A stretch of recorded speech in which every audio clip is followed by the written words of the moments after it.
Right, good morning, 5th grade. We are here at Dead Horse Ranch State Park in Cottonwood, Arizona. I'm panning around and you can see some log cabins that were built to accommodate campers. And we see these beautiful tall mesquite trees.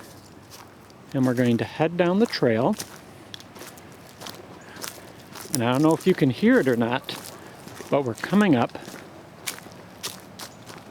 on a river. If we look here, here's a beautiful tall cottonwood tree in its nice fall colors. We're coming towards the end of November right now. So I'm heading down the trail, going downhill.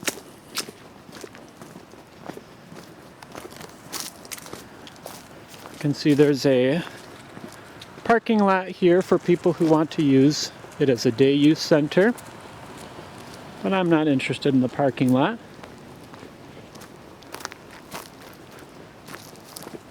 Going to head down, and we can see some more of these cottonwood trees and their beautiful yellow foliage.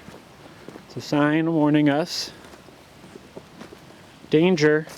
Watch for flash flooding, watch for falling trees, risk of death or serious injury. Hazard increases during rainy, wet, and windy conditions. Travel at your own risk. Oh my goodness. I don't know if I'm going to make it.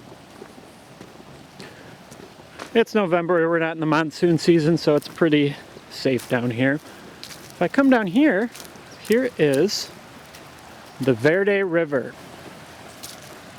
Hello. If I look down a ways, there's some whitewater rapids.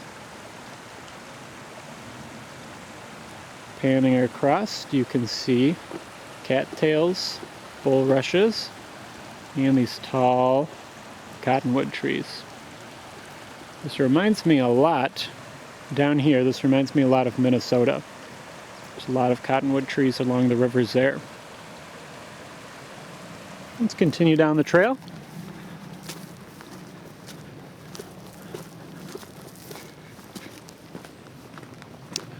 We're going to be following a trail for a while that's going to be following the course of the river. You notice I said Verde River. Some people pronounce it Verde River. Just depends if you like to pronounce things the Spanish way or the English way.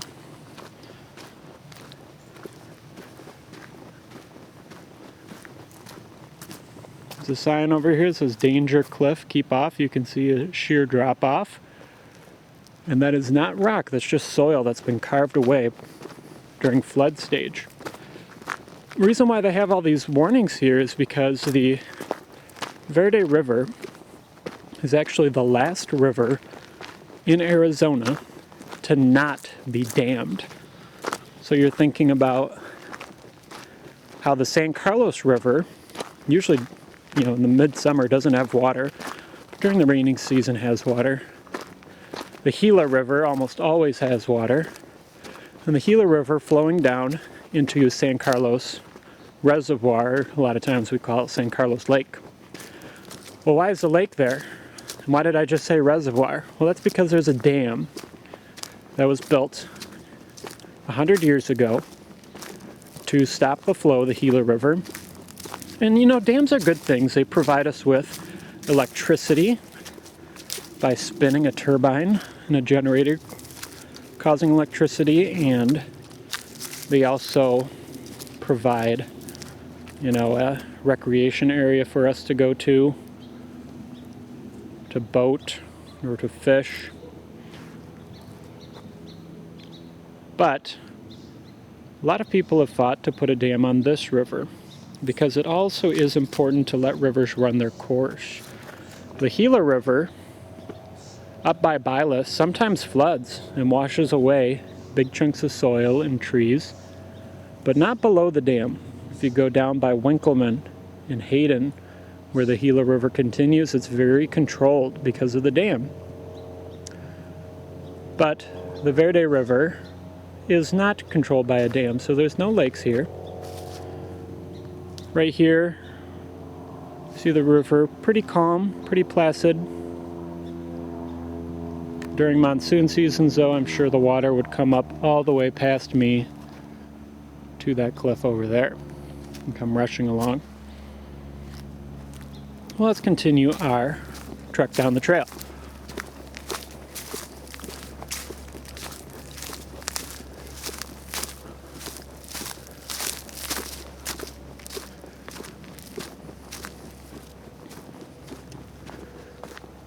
Passing through some willows right now.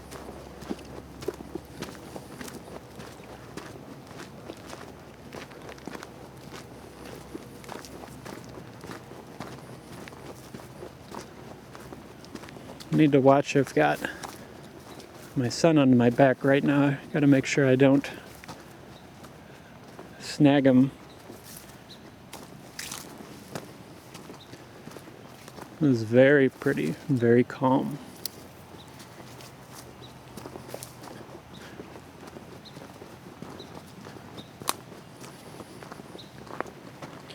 Notice the trees have some what's called hardware cloth around them. That's to protect them against any debris that would be coming down during flood season, also to keep animals from scratching up against them and ruining their bark, and also to prevent people like you and me from taking out our pocket knives and carving our names into them, because trees need their bark in order to protect them. Oh, 5th grade, I wish you were here right now and you could smell it with me, the beautiful fall smell of the fallen trees and the fresh water.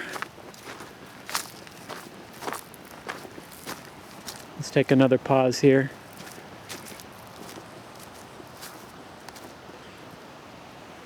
Ooh, we can see some white water down there. I'll get a little bit closer. Crossed, very calm. You can hear the birds chirping.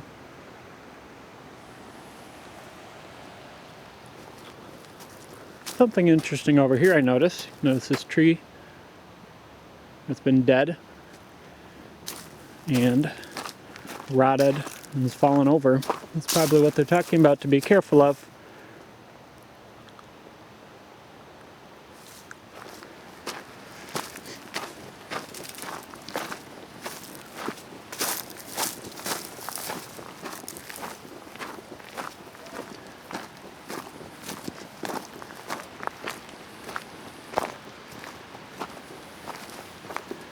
Alright, here we have a little wash coming out, and here's the white water.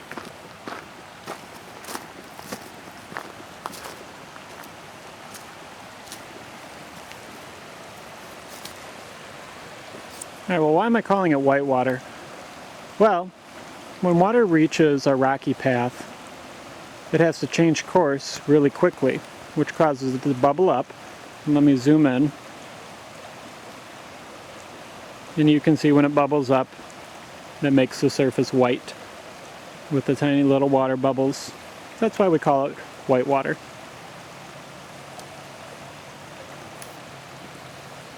Alright, and then to wrap up this segment, I'm going to tell you a little bit. You might be wondering, well, why is it called Dead Horse Ranch State Park?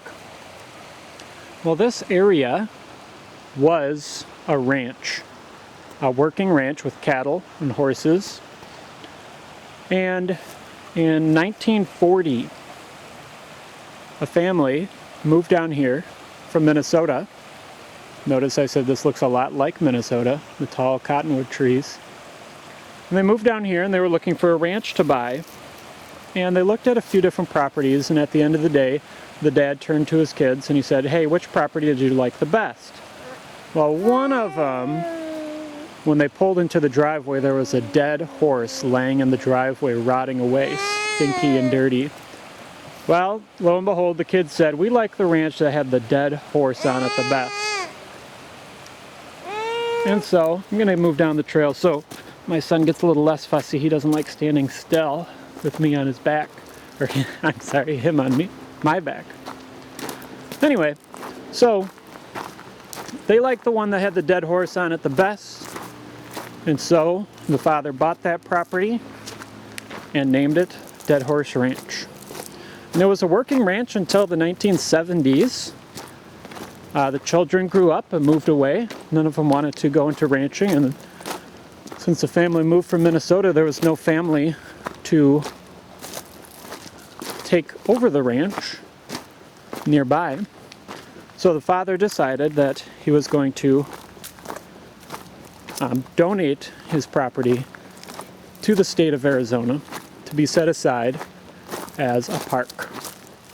And now today, there's several thousand acres up here in Cottonwood that you can come and hike and go fishing, and go horseback riding, and ride mountain bikes and camp.